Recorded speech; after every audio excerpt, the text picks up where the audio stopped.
ఇప్పుడు ధనియం కారం చూపిస్తున్నానండి మీకు. ఇది మినపప్పు, శనగపప్పు, ఈ పాటి ధనియాలు వేసుకోవాలి. శనగపప్పు వేసినా ఈ ధనియాల వల్ల చప్పదన్నం రాదండి కూరకి.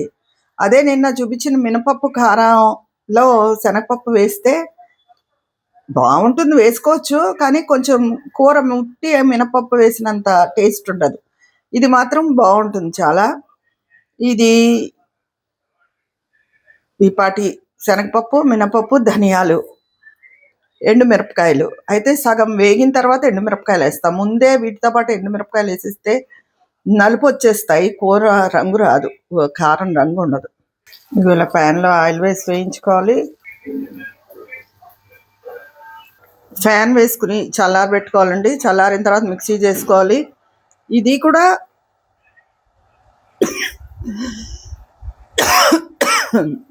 అన్ని కూరల్లోకి బాగుంటుంది, బీరకాయ, దొండకాయ, వంకాయ. కానీ ప్రత్యేకించి వంకాయకి ఎక్కువ ఈ ధనియం కారం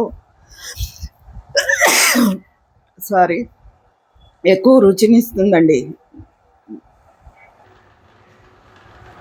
ఇదిగోనండి ధనియం కారం. ఇది దీనికి శనగపప్పు, మినపప్పు, ధనియాలు, ఎండుమిర్చి ఇవి వేసి వేయించేసుకుని సగం వేగాక ఎండుమిర్చి వేయండి, లేకపోతే ఎండుమిర్చి తొందరగా మాడిపోతాయి.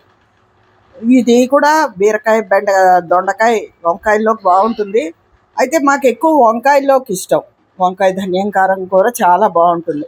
ఇందులోనే కొంచెం పొడి తీసుకుని చిన్న అల్లం ముక్క కూడా మిక్సీ చేసి వేసుకుంటే ఇంకా ఆ కూర అయితే చాలా అద్భుత అన్నట్టు ఉంటుంది. ఈ బయట ఉంచితే ఒక వారం రోజులు ఉంటుందండి. తర్వాత కూడా ఏం పాడవద్దు, మంచి పొడి డబ్బాలో పెడితే. కాకపోతే ఫ్రెష్నెస్ పోతుంది. ఫ్రిడ్జ్లో పెట్టుకుంటే ఇంకొన్ని ఎక్కువ రోజులు ఉంటుంది.